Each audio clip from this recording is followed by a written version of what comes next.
ശാന്തിഗിരി ആശ്രമത്തിൽ ശാന്തിഗിരി സന്യാസ പരമ്പരയ്ക്ക് തുടക്കം കുറിക്കപ്പെട്ട വിജയദശമി ദിനത്തെ അനുസ്മരിപ്പിക്കുന്ന 41ാമത് വാർഷികം ആചരിക്കുന്ന ഈ സന്ദർഭത്തിൽ ഈ പരിപാടിയിൽ അധ്യക്ഷത വഹിക്കുന്ന ശാന്തിഗിരി ആശ്രമത്തിന്റെ അഭിവന്ദ്യനായ അധ്യക്ഷൻ സ്വാമി ചൈതന്യ ജ്ഞാന തപസ്വി അവർകൾ, വേദിയിൽ സന്നിഹിതനായിട്ടുള്ള ശാന്തിഗിരിയുടെ ജനറൽ സെക്രട്ടറി സ്വാമി ഗുരുരത്നം ജ്ഞാന തപസ്വി അവർകൾ, പാളയം ജുമാ മസ്ജിദിലെ ഇമാം ഡോക്ടർ VP ഷുഹൈബ് മൗലവി അവർകൾ, ഇവിടെ സ്വാഗതം ആശംസിച്ച സ്വാമി ഗുരുസവിത് ജ്ഞാന തപസ്വി അവർകൾ,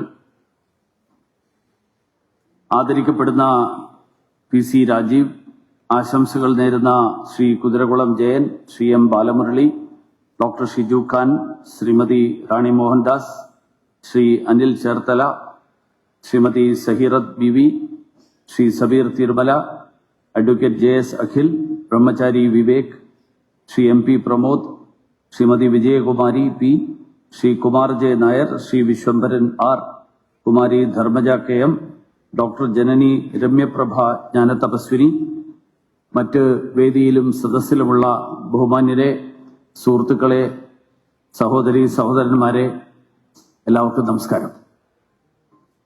ഇന്നിവിടെ ശാന്തിഗിരി ആശ്രമത്തിൽ കഴിഞ്ഞ 24-ാം തീയതി തുടക്കം കുറിക്കപ്പെട്ട സന്യാസി ദീക്ഷാ വാർഷികത്തിന്റെ 41ാം വാർഷികത്തിന്റെ ഭാഗമായുള്ള 10 ദിവസത്തെ പ്രാർത്ഥനാ നിർഭരമായിട്ടുള്ള ചടങ്ങുകൾ, അതിന്റെ ഭാഗമായി ഇന്നിവിടെ നടക്കുന്ന ഈ ദിവസത്തെ പ്രത്യേകമായിട്ടുള്ള പരിപാടികൾ വിജയദശമി ദിനത്തിലാണ് 1984 അന്ന് വിജയദശമി ഒക്ടോബർ 4-ാം തീയതിയായിരുന്നു. ആദ്യമായിട്ട് നവജ്യോതി ശ്രീ കരുണാകര ഗുരു സന്യാസി ദീക്ഷ നൽകിയത്. ഈ സന്ദർഭത്തിൽ ലോകത്തിന് ഒരുമയുടെ സന്ദേശം, ആ സന്ദേശം പകർന്ന നവജ്യോതി ശ്രീ കരുണാകര ഗുരുവിനെ ഈ സന്ദർഭത്തിൽ പ്രണമിക്കുന്നു. ഇവിടെ ബഹുമാന്യനായിട്ടുള്ള ചൈതന്യ ജ്ഞാന ശ്രീ സ്വാമികൾ സന്യാസത്തിന്റെയും ഭാരതീയ പാരമ്പര്യത്തിൽ അതിന്റെ പ്രസക്തിയെയും ശാന്തിഗിരി ആശ്രമം ഏതു തരത്തിൽ ആ സന്യാസത്തെ പ്രാവർത്തികമാക്കാൻ ശ്രമിക്കുന്നു എന്നുള്ളതിന്റെയും അതിന്റെ പിന്നിൽ നവജ്യോതി ശ്രീ കരുണാകര ഗുരു മുന്നോട്ട് വെച്ച തത്വശാസ്ത്രത്തെയും ഒക്കെ അവതരിപ്പിക്കുകയുണ്ടായി. ജ്ഞാനത്തിലൂടെ, കർമ്മ കാണ്ഡത്തിലൂടെ, കർമ്മ പ്രവൃത്തികളിലൂടെ എങ്ങനെ ഒരു സന്യാസി ലോകക്ഷേമം ഉറപ്പുവരുത്താൻ വേണ്ടി പ്രവർത്തിക്കുന്നു എന്നുള്ള ആശയം എനിക്ക് ഏറ്റവും സന്തോഷകരമായിട്ടുള്ള, ഒരുപക്ഷെ ഭാരതീയ പാരമ്പര്യത്തെ ഉയർത്തിപ്പിടിക്കുന്ന ഒരാശയമായിട്ട് എനിക്ക് തോന്നിയത് 40 വർഷം മുൻപേ നവജ്യോതി ശ്രീ കരുണാകര ഗുരു 31 പേർക്ക് സന്യാസ ദീക്ഷ നൽകാൻ തീരുമാനമെടുത്തപ്പോൾ ആ സന്യാസ ദീക്ഷ സ്വീകരിച്ച 31-ൽ 21 പേർ സഹോദരിമാരായിരുന്നു എന്നുള്ളതാണ്. അത് ഒരു ഒറ്റപ്പെട്ട സംഭവമായിരുന്നില്ല. ആ പാരമ്പര്യം പിന്തുടർന്നുകൊണ്ടാണ് ശാന്തിഗിരി ആശ്രമം മുന്നോട്ട് പോയിക്കൊണ്ടിരിക്കുന്നത് എന്നുള്ളതിന്റെ ഏറ്റവും ഒടുവിലത്തെ അനുഭവമായിരുന്നു 2022-ൽ 22 സഹോദരിമാർക്ക് സന്യാസ ദീക്ഷ നൽകാനുള്ള തീരുമാനം. ആ ചടങ്ങിൽ സംബന്ധിക്കാനുള്ള അവസരം എനിക്ക് ലഭിച്ചു എന്നുള്ളതൊരു വലിയ സൗഭാഗ്യമായിട്ട് ഞാൻ കണക്കാക്കുകയാണ്. സമൂഹത്തിലെ പാർശ്വവൽക്കരിക്കപ്പെട്ടവരും പിന്നോക്ക വിഭാഗങ്ങളിൽപ്പെടുന്നവരുമായിട്ടുള്ള ജനവിഭാഗങ്ങളെ ഭൗതികമായും ആത്മീയമായും ഉയർത്തി കൊണ്ടുവരാൻ വേണ്ടിയിട്ടുള്ള പരിശ്രമം, ആ പരിശ്രമമാണ് ഒരു വലിയ സാമൂഹ്യ നവോത്ഥാനത്തിന്റെ ഭാഗം എന്നുള്ള നിലയിൽ ശാന്തിഗിരി ആശ്രമത്തിന് തുടക്കം കുറിച്ചുകൊണ്ട് നവജ്യോതി ശ്രീ കരുണാകര ഗുരു തുടങ്ങിവെച്ചത്. മാനവസേവയാണ് മാധവസേവ എന്നുള്ള ആപ്തവാക്യം, ആ ആപ്തവാക്യം തന്റെ ജീവിതത്തിലൂടെ നമ്മളെ പഠിപ്പിച്ചുകൊണ്ടാണ് നവജ്യോതി ശ്രീ കരുണാകര ഗുരു നമ്മുടെ ഇടയിൽ ജീവിച്ചതും നമുക്ക് ശേഷം അദ്ദേഹം ഭൗതിക ശരീരത്തെ ഉപേക്ഷിച്ച് പോയപ്പോൾ നമുക്കിന്നും വഴികാട്ടിയായി അദ്ദേഹം മുന്നോട്ട് വെച്ച, അദ്ദേഹം പകർന്നു നൽകിയ ആത്മജ്ഞാനത്തിന്റെ പാഠങ്ങൾ ഉൾക്കൊണ്ടുകൊണ്ട് ആ സന്യാസി പരമ്പര ഇന്ന് നമ്മുടെ മുന്നിൽ അവതരിപ്പിക്കുന്നത്. ഗുരു ദൈവതുല്യനാണ് എന്ന് പഠിപ്പിക്കുന്ന ഭാരതീയ പാരമ്പര്യം, ആ ഭാരതീയ പാരമ്പര്യത്തെ നിലനിർത്തിക്കൊണ്ട് അതിനെ പ്രാവർത്തികമാക്കാൻ വേണ്ടിയിട്ടുള്ള പ്രവർത്തനങ്ങളിലൂടെയാണ് ശാന്തിഗിരി ആശ്രമം പ്രവർത്തിച്ചുകൊണ്ടിരിക്കുന്നത്. മതത്തിന്റെയും ജാതിയുടെയും ഭാഷയുടെയും വർഗത്തിന്റെയും ഒക്കെ വ്യത്യാസങ്ങൾക്കപ്പുറത്ത് മനുഷ്യനെ ഒരുമിച്ച് കാണാൻ വേണ്ടിയിട്ടുള്ള സന്ദേശം, ആ സന്ദേശം വ്യത്യസ്ത ആശയങ്ങളിൽ, വ്യത്യസ്ത മതങ്ങളിൽ, വ്യത്യസ്ത വിശ്വാസധാരകൾ ജീവിക്കുന്ന മനുഷ്യർ, അവർ തമ്മിൽ ഒരു സഹിഷ്ണുത ഉണ്ടാവുക എന്നുള്ളതിനപ്പുറത്ത്, ഞാൻ ആ വാക്ക് ഒരു യഥാർത്ഥത്തിലുള്ള ഭാരതീയ കാഴ്ചപ്പാടിനെ വ്യക്തമാക്കുന്നതല്ല എന്ന് വിശ്വസിക്കുന്ന ഒരാളാണ്. ഇംഗ്ലീഷിൽ പലപ്പോഴും ടോളറൻസ് എന്നുള്ള വാക്ക് പാശ്ചാത്യരെ സംബന്ധിച്ചിടത്തോളം വലിയൊരു കഴിവാണ്, വലിയൊരു ഗുണമാണ്. പക്ഷെ ടോളറൻസ് എന്നുള്ള വാക്ക്, ആ വാക്ക് ഭാരതീയ ദർശനങ്ങളെ സംബന്ധിച്ചിടത്തോളം ടോളറൻസിനേക്കാൾ വലിയൊരു വാക്കാണ്, വലിയൊരു അർത്ഥതലമുള്ള വാക്കാണ് സർവധർമ്മ സമഭാവം. വ്യത്യസ്ത ധർമ്മങ്ങളിൽ, വ്യത്യസ്ത സമീപനങ്ങളോടുകൂടി, വ്യത്യസ്ത ചിന്താധാരകളിൽ, വ്യത്യസ്ത വിശ്വാസ പ്രമാണങ്ങൾ, ആ വിശ്വാസ പ്രമാണങ്ങൾ കാത്തു സൂക്ഷിച്ചുകൊണ്ട് ജീവിക്കുന്ന ജനസമൂഹം തന്റേതല്ലാത്ത വിശ്വാസ പ്രമാണങ്ങളെയും വിശ്വാസധാരകളെയും തനിക്ക് തുല്യനായിട്ട് കണക്കാക്കുക എന്നുള്ള മഹത്തായിട്ടുള്ള പാരമ്പര്യം, ആ പാരമ്പര്യത്തെ ഉൾക്കൊള്ളാൻ ടോളറൻസ് എന്നുള്ള വാക്ക് പര്യാപ്തമല്ല എന്നാണ് ഞാൻ വിശ്വസിക്കുന്നത്. അതുകൊണ്ടാണ് ഭാരതീയ ദർശനങ്ങളിൽ, ഭാരതീയ പാരമ്പര്യത്തിൽ നമ്മൾ ഏകം സത് വിപ്ര ബഹുധാ വദന്തി എന്നുള്ള ആശയത്തെ മുന്നോട്ട് വെച്ചത്. സത്യം ഒന്നാണ്, പണ്ഡിതന്മാർ അത് പല രീതിയിൽ കാണുന്നു, പല രീതിയിൽ അതിനെ വ്യാഖ്യാനിക്കുന്നു എന്ന് നമ്മുടെ പൂർവികർ നമ്മളോട് പറഞ്ഞിട്ടുള്ളത്. ആ ഒന്നായിട്ടുള്ള സത്യത്തെ ഓരോരുത്തർക്ക് അവർക്ക് മനസ്സിലാകുന്ന രീതിയിൽ, അവർക്ക് അറിയാവുന്ന രീതിയിൽ, അവർ കാണുന്ന വീക്ഷണകോണുകളിലൂടെ കാണുമ്പോൾ സത്യമാണെന്നുള്ള ബോധ്യത്തോടുകൂടി അതിനെ വ്യാഖ്യാനിക്കാനും അതിനെ കാണാനും അത് ആ പാത പിന്തുടരാനും ശ്രമിക്കുന്നു എന്നുള്ളത് അത് ആരുടെയും പോരായ്മയോ ആരുടെയും കുറവോ ആയിട്ട് കണക്കാക്കേണ്ടതില്ല എന്നുള്ള മഹത്തായിട്ടുള്ള സന്ദേശം, ആ മഹത്തായിട്ടുള്ള സന്ദേശമാണ് ഈ ഒരു ഭാരതീയ ആപ്തവാക്യം നമുക്ക് നൽകുന്നത്.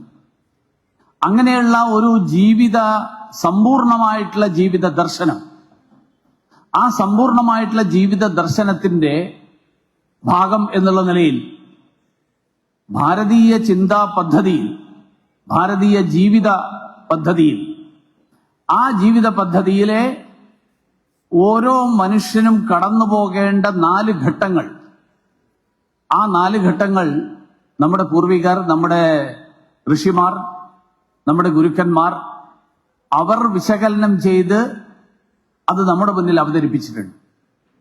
ബ്രഹ്മചര്യവും ഗാർഹസ്ഥ്യവും വാനപ്രസ്ഥവും അതിനുശേഷം വരുന്ന സന്യാസവും. ഓരോ ഘട്ടത്തിലും ഉള്ള കടമകളും വളരെ വ്യക്തമായിട്ട് അതിൽ സൂചിപ്പിക്കപ്പെട്ടിട്ടുണ്ട്. ഇതെല്ലാം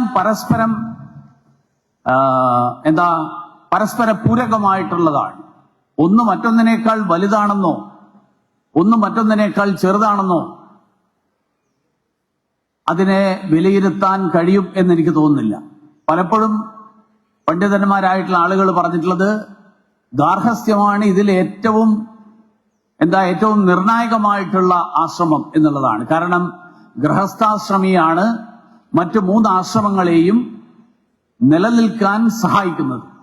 ഗൃഹസ്ഥാശ്രമി ഇല്ലെങ്കിൽ മറ്റു 3 ആശ്രമങ്ങൾക്ക് നിലനിൽപ്പില്ല എന്നുള്ളതും സൂചിപ്പിക്കപ്പെട്ടിട്ടുണ്ട്. ഇതൊരു ഏതെങ്കിലും ഒരു ആശ്രമം മാത്രം ആചരിക്കുക എന്നുള്ളതും ഏതെങ്കിലും ഒരു ഘട്ടം മാത്രം കടന്നു പോവുക എന്നുള്ളതും നമ്മുടെ പൂർവികർ ആഗ്രഹിച്ചിട്ടില്ല. നമ്മുടെ പൂർവികർ ആഗ്രഹിച്ചത്, അല്ലെങ്കിൽ ഭാരതീയ ജീവിത രീതികളിൽ എല്ലാ വ്യക്തിയും അഥവാ ഓരോ വ്യക്തിയും ബ്രഹ്മചര്യത്തിലൂടെ നിന്ന് തുടങ്ങി ഗാർഹസ്ഥ്യത്തിലൂടെ കടന്ന് വാനപ്രസ്ഥം പിന്നിട്ട് സന്യാസത്തിൽ എത്തിച്ചേരുന്ന ഒരു ജീവിത രീതി എല്ലാവരും പിന്തുടരണം എന്നുള്ളതാണ് ഭാരതീയ ദർശനങ്ങൾ മുന്നോട്ട് വെക്കുന്ന ആശയം. അങ്ങനെ സന്യാസം എന്നുള്ളത് ജീവിതത്തിന്റെ ഏറ്റവും ഒടുവിലത്തെ ആശ്രമം എന്നുള്ള നിലയിൽ, ഒടുവിലത്തെ ഘട്ടം എന്നുള്ള നിലയിൽ എല്ലാറ്റിനെയും പരിത്യജിച്ചുകൊണ്ട് പരിവ്രാജകനായി ആധ്യാത്മിക ജ്ഞാനം ലോകത്തിന് മുഴുവൻ നൽകുന്നവരായിട്ട് ഒരിടവും അവരുടെ സ്ഥിരം വാസസ്ഥലമായിട്ട് കണക്കാക്കാതെ, ഒരർത്ഥത്തിൽ പറഞ്ഞാൽ പൂർണ്ണമായും മറ്റെല്ലാ ലൗകികമായിട്ടുള്ള കാര്യങ്ങളിൽ നിന്നും സ്വയം വിമുക്തനായി അങ്ങനെയുള്ള ഒരു ഘട്ടത്തിൽ എത്തുമ്പോഴാണ്, അങ്ങനെയൊരു ഘട്ടത്തെയാണ് സന്യാസം എന്ന് നമ്മുടെ പൂർവികർ വ്യാഖ്യാനിച്ചിട്ടുള്ളത്. പക്ഷേ നമ്മുടെ മുന്നിൽ ധാരാളം അതിൽ നിന്ന് വ്യത്യസ്തമായിട്ടുള്ള ഉദാഹരണങ്ങൾ നമ്മുടെ മുന്നിലുണ്ട്. ആ ഉദാഹരണങ്ങളാണ് ശങ്കരാചാര്യർ തൊട്ട് നമ്മൾ ഇങ്ങേയറ്റം വരുമ്പോ അവിടെ നിന്ന് ഇങ്ങോട്ട് നിരവധി പേരുകൾ, രാമകൃഷ്ണ പരമഹംസരാണെങ്കിലും വിവേകാനന്ദനാണെങ്കിലും ശ്രീനാരായണ ഗുരുദേവനാണെങ്കിലും, ഇനി ഏറ്റവും ഒടുവിൽ അല്ലെങ്കിൽ ഇങ്ങേയറ്റത്ത് വരുമ്പോ നവജ്യോതി ശ്രീ കരുണാകര ഗുരുവാണെങ്കിലും, ഇവരൊക്കെ ഈ ഒരു ജീവിതത്തിന്റെ 4 ഘട്ടങ്ങളിൽ ഏറ്റവും അവസാനത്തെ ഘട്ടത്തിൽ സന്യാസം എന്നുള്ള ഘട്ടത്തിൽ എത്തിയെങ്കിലും ഇതിൽ ചിലരെങ്കിലും, നിരവധി പേർ അങ്ങനെയുള്ള ആളുകൾ, അവര് ഒരുപക്ഷെ ബ്രഹ്മചര്യം അനുഷ്ഠിച്ചിട്ടുണ്ടാകാം, ഗാർഹസ്ഥ്യം അനുഷ്ഠിക്കാതെ, വാനപ്രസ്ഥം അനുഷ്ഠിക്കാതെ നേരിട്ട് സന്യാസവും സ്വീകരിച്ചിട്ടുണ്ട്. എന്തുകൊണ്ട് ഭാരതീയ പാരമ്പര്യത്തിൽ അത്തരത്തിലുള്ള ഒരു ബ്രഹ്മചര്യത്തിൽ നിന്ന് നേരിട്ട് സന്യാസത്തിലേക്ക്, അല്ലെങ്കിൽ ബ്രഹ്മചര്യത്തിൽ നിന്ന് ഗാർഹസ്ഥ്യം സ്വീകരിക്കാതെ തന്നെ സന്യാസത്തിലേക്ക്? നമുക്ക് ശങ്കരാചാര്യരുടെ ജീവിതത്തിലെ വളരെ സുപ്രസിദ്ധമായിട്ടുള്ള ചില സംഭവങ്ങൾ, അല്ലെങ്കിൽ നമ്മൾ കഥകൾ എന്ന് പറയുന്ന അനുഭവങ്ങളുണ്ട്. ശങ്കരാചാര്യരോട് ചോദിച്ചു, നിങ്ങൾക്ക് ഗാർഹസ്ഥ്യത്തിന്റെ അനുഭവമില്ല, നിങ്ങൾ എങ്ങനെ ഒരു സമ്പൂർണമായിട്ടുള്ള ജ്ഞാനം നേടിയ ആളായിട്ട് നിങ്ങൾക്ക് സ്വയം കണക്കാക്കാൻ പറ്റും? പറയുന്നത്, ശങ്കരാചാര്യർ മറ്റൊരു ശരീരത്തിലേക്ക് പ്രവേശിച്ച് ആ ശരീരത്തിൽ ഇരുന്നു കൊണ്ട് ഗാർഹസ്ഥ്യത്തിന്റെ അനുഭവം നേടാൻ വേണ്ടിയിട്ട്, ഗാർഹസ്ഥ്യത്തിന്റെ തത്വങ്ങൾ ഉൾക്കൊള്ളാൻ വേണ്ടിയിട്ട് പരിശ്രമിച്ചതിന്റെ ഉദാഹരണങ്ങൾ നമ്മുടെ മുന്നിലുണ്ട്. ഞാൻ പറഞ്ഞു വന്നത്, ഈ തരത്തിൽ എല്ലാ മനുഷ്യരും ആത്യന്തികമായിട്ട് സന്യാസികളാകണം എന്നുള്ളതാണ് ഭാരതീയ പാരമ്പര്യം ആഗ്രഹിക്കുന്നതും ഭാരത പാരമ്പര്യം മുന്നോട്ട് വയ്ക്കുന്നതുമായ ആശയം. കാരണം ഈ ലോകത്തിന്റെ നിലനിൽപ്പ്, ആ ലോകത്തിന്റെ നിലനിൽപ്പിന് എല്ലാവരും ഉപഭോഗം ചെയ്യുന്നവരായി മാറുന്നതിന് പകരം ഈ ഉപഭോഗത്തെ മുഴുവൻ തന്നെ ഉപേക്ഷിച്ചുകൊണ്ട് മുഴുവൻ സമൂഹത്തിന് മാർഗദർശനം നൽകാൻ കഴിയുന്ന, എന്നാൽ ആ മാർഗദർശനം നൽകുന്ന സമയത്ത് തന്റേത് എന്ന് പറയുന്ന ഏതെങ്കിലും ചില പ്രത്യേക വസ്തുക്കളോടോ വ്യക്തികളോടോ പ്രത്യേക താല്പര്യമില്ലാതെ എല്ലാറ്റിനെയും ഒരേപോലെ കണ്ട്, ഇംഗ്ലീഷിൽ റിനൗൺസിയേഷൻ എന്ന് പറയുന്ന വാക്ക്, അത് ജീവിതത്തിൽ നിന്നുള്ള രക്ഷപ്പെടലല്ല, ജീവിതത്തോട് പുറംതിരിഞ്ഞു നിൽക്കലല്ല, ലോകത്തോട് പുറംതിരിഞ്ഞു നിൽക്കലല്ല, ആ ഒരു ആശയത്തെ തിരിച്ചറിഞ്ഞുകൊണ്ടാണ് ശാന്തിഗിരി ആശ്രമം, നവജ്യോതി ശ്രീ കരുണാകര ഗുരു അദ്ദേഹം സന്യാസ ദീക്ഷ നൽകാൻ തീരുമാനിച്ചപ്പോ ആ സന്യാസിമാർ ജ്ഞാന തപസ്വികളായി മാറണം എന്നുള്ള നാമകരണം, ആ നാമകരണത്തിലൂടെ, ആ ജ്ഞാന തപസ്വി എന്നുള്ള നാമകരണത്തിലൂടെ എന്താണ് ഈ സന്യാസിമാരുടെ ധർമ്മം എന്നുള്ള ആഹ്വാനം നൽകിയത്, എന്നുള്ള സൂചന നൽകിയത്. ഇത് കേവലം ഒരുപിടി സന്യാസിമാർ മാത്രമായിട്ട് അവശേഷിക്കേണ്ട ഒരു പരമ്പരയല്ല, ഒരു രീതിയല്ല. പകരം ശാന്തിഗിരി ആശ്രമത്തിലെ ഈ സന്യാസി പരമ്പര ഒരുപക്ഷെ നിരവധി സന്യാസിമാർ ഗാർഹസ്ഥ്യത്തെ വേണ്ട എന്ന് വെച്ച് ബ്രഹ്മചര്യത്തിൽ നിന്ന് നേരിട്ട് സന്യാസത്തിലേക്ക് വരാൻ പ്രേരണ നൽകുന്നുണ്ടാകാം. പക്ഷേ ഭാരതീയ പാരമ്പര്യത്തിൽ സമൂഹത്തിലെ മുഴുവൻ ആളുകളും ഗാർഹസ്ഥ്യത്തെ ഉപേക്ഷിച്ച് വരിക എന്ന് പറയുന്നത് അനാശാസ്യമായിട്ടുള്ള കാര്യമാണ്, ആശാസ്യമായിട്ടുള്ള ഒരു കാര്യമല്ല. അതുകൊണ്ട് ഗാർഹസ്ഥ്യവും വാനപ്രസ്ഥവും കഴിഞ്ഞ് സന്യാസത്തിൽ വരിക എന്നുള്ളതാണ് ശരിയായ ഒരു സാധാരണഗതിയിലുള്ള രീതി. പക്ഷെ ആ സാധാരണഗതിയിലുള്ള രീതി നിലനിർത്താൻ വേണ്ടിയിട്ട് ചില പ്രത്യേക പരിശ്രമങ്ങൾ, ആ പരിശ്രമം നടത്താനുള്ള ഒരു വിഭാഗമാണ് ബ്രഹ്മചര്യത്തിൽ നിന്ന് നേരിട്ട് സന്യാസത്തിലേക്ക് വരുന്ന സന്യാസ പരമ്പര. ഇന്ന് 41 വർഷം പൂർത്തിയാകുന്ന ശാന്തിഗിരി ആശ്രമത്തിലെ ഈ സന്യാസി പരമ്പര ഈ ആശയം ഉയർത്തിപ്പിടിക്കാനും ജ്ഞാന തപസ്വികൾ എന്നുള്ള നിലയിൽ, ജ്ഞാന തപസ്വിനികൾ എന്നുള്ള നിലയിൽ സമൂഹത്തിന് ആത്മബോധം വളർത്തിയെടുക്കാൻ അതിനു വേണ്ടിയിട്ടുള്ള പരിശ്രമങ്ങൾ, ആ പരിശ്രമങ്ങളിൽ അവർക്ക് ഫലപ്രദമായി പ്രവർത്തിക്കാൻ കഴിയട്ടെ എന്ന് ആഗ്രഹിച്ചുകൊണ്ട് ഗീതയുടെ സന്ദേശം, ഗീത സന്യാസിയെക്കുറിച്ച് പറയുന്നത് ജ്ഞേയസ നിത്യസന്യാസി യോനദ്വേഷ്ടിന കാക്ഷതി നിർദ്വന്ദ്വോ ഹി മഹാബഹോ സുഖം ബന്ധാത് പ്രമുച്യത്തെ എന്നുള്ള ഗീതയുടെ സന്ദേശം, ആ ഗീതയുടെ സന്ദേശം പ്രാവർത്തികമാക്കാൻ നമുക്കെല്ലാവർക്കും സർവേശ്വരന്റെ അനുഗ്രഹങ്ങൾ ഉണ്ടാകട്ടെ എന്ന് പ്രാർത്ഥിച്ചുകൊണ്ട് ഞാൻ എന്റെ വാക്കുകൾ അവസാനിപ്പിക്കുന്നു. എല്ലാവർക്കും നമസ്കാരം. നന്ദി സർ.